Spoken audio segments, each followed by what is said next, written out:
Yeah, I want to tell everybody out there something. This is a book.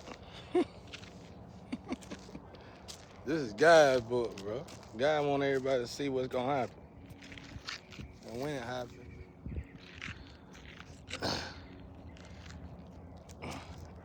happens, how we can get ourselves out of this situation. You know? This is God's book, bro. You know what I mean?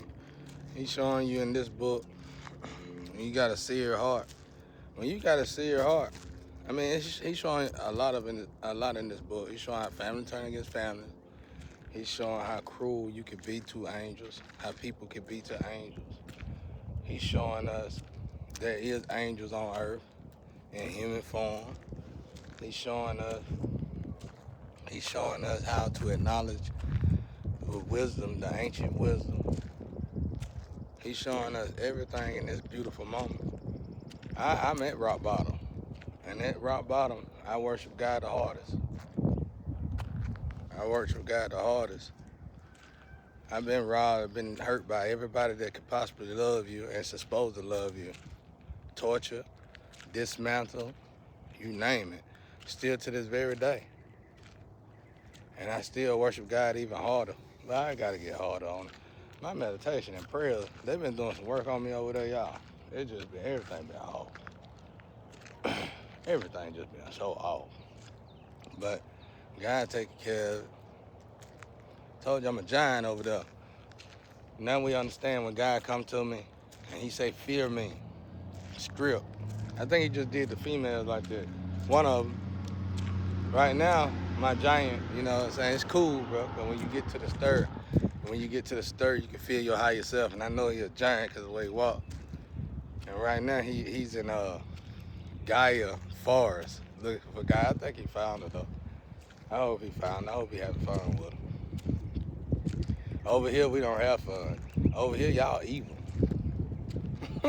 Y'all evil as hell over here. But over there, they having fun. And that's all that matters, you know. As long as my higher self get to have fun, I'm good, you know. It's probably hard for Big Boy. Well, I don't think he might. I don't know how that works. It could be an armor suit. It could be an old suit or something. I don't know. Jesus, God, and everybody be in it. Everybody go in it. But anyway, God go to it and tell him. Now that we know that video on YouTube, now you get what I'm saying when God go up to it and say, fear me, and script. You know. I told God, I feel naked. But anyway,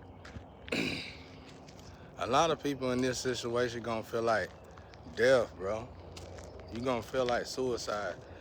And that's what happens, bro, when you hit rock bottom. When your heart gets seared, that's what happens. When your heart gets seared, you feel like suicide. Now, can you come back from it? Because when you feel like suicide, you ain't got nobody. The damage is done to its utmost degree. So, I came back from it, probably twice. If I can come back from a seared heart, anybody can. There was no reason for me to come back. There was no promises of money. There was no promise of me seeing my son. There was no promises of me getting a lover. There was no promise of me seeing nothing but the same old torture that I've been seeing my whole life. And that's what I'm still enduring. But by the grace of God, I'm worshiping and I'm praising God and I'm praying to God more and more. I did a message earlier today. I liked some of it, but some of it was too aggressive. I deleted it. I'm tired of that. And one person can't do it. We gotta stand up and fight for us. We gotta stand up and fight for each other. That's why I heard Bruce Lee's story. Actually, I just put it together. Bruce Lee, I've been getting messages from Bruce Lee in the Astro. Then I've been getting messages from Bruce Lee on YouTube. And I heard something through all the messages. I was like, oh man, Bruce Lee, he really just probably overworked himself. And we tend to do that when we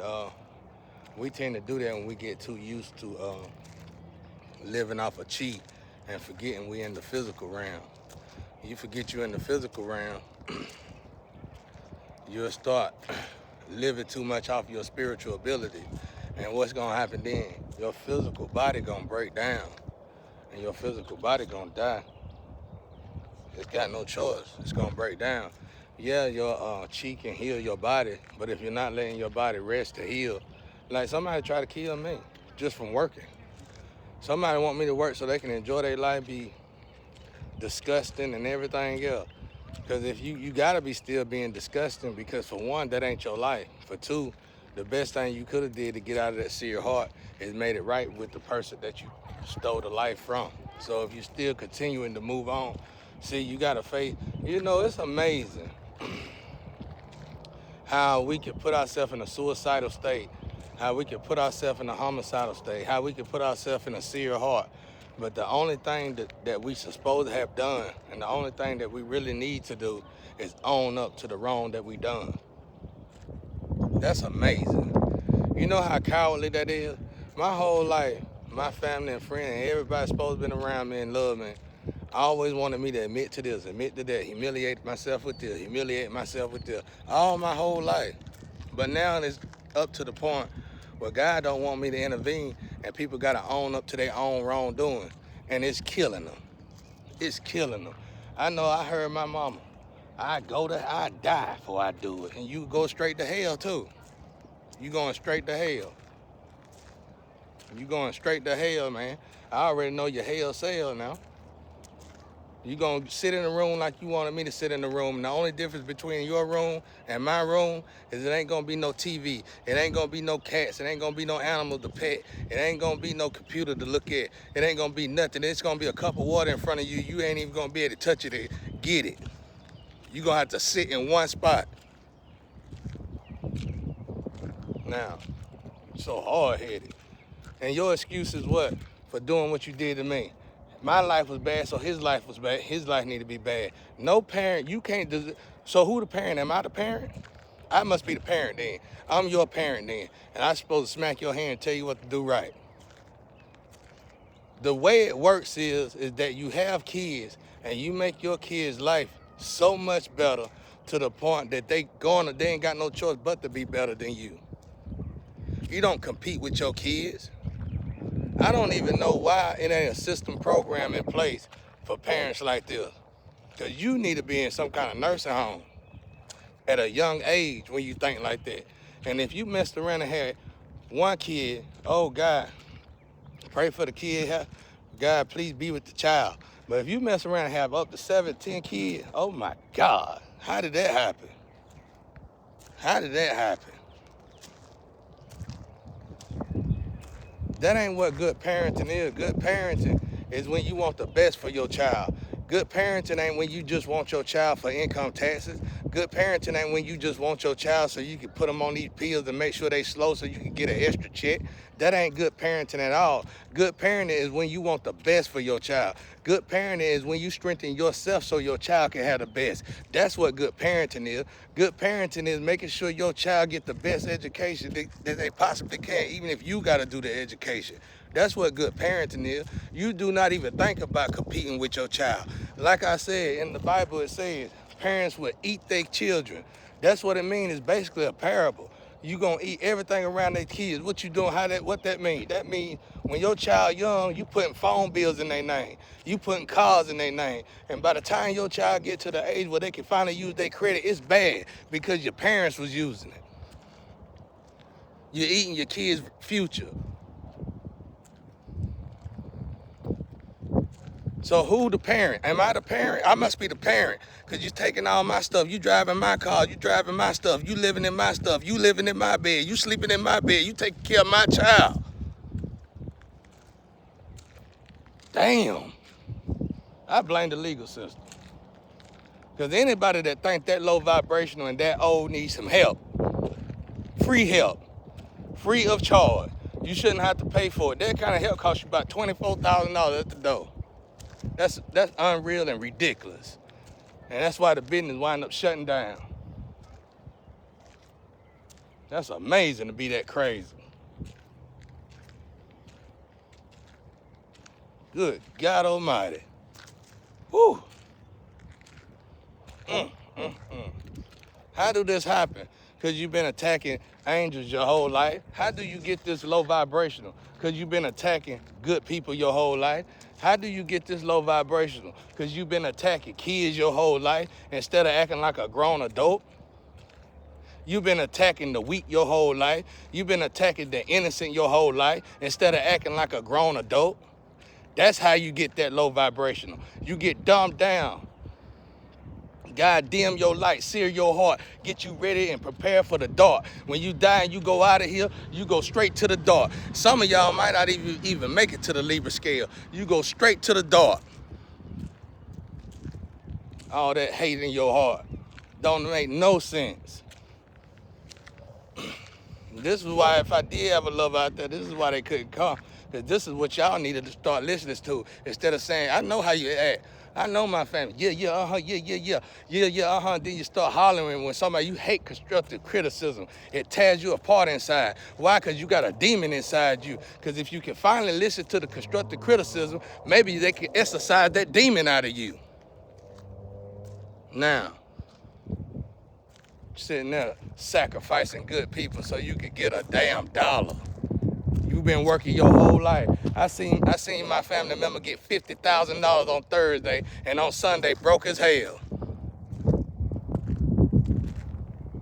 So what you gonna do? Sell a farm? You gonna get money? What you gonna go broke from that too?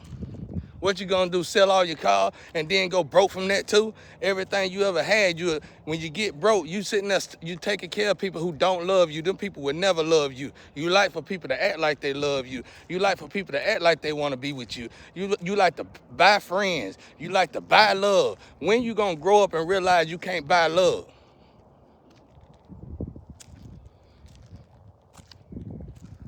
It's impossible to buy love.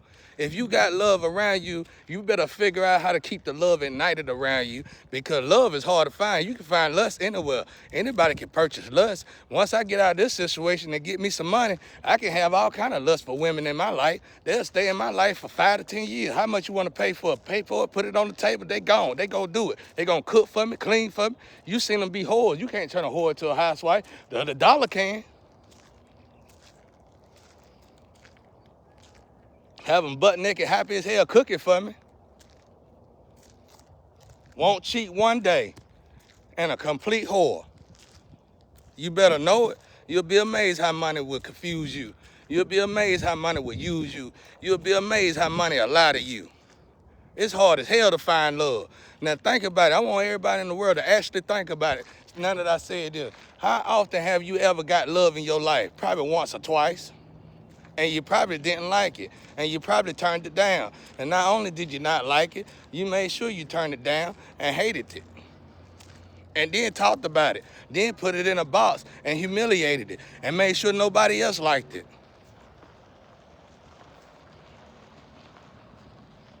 But I forgive everybody that was involved in this. So don't get suicidal. I'm telling you, if I could come from all this and still worship God and praise God and make a better person out of myself, so can you.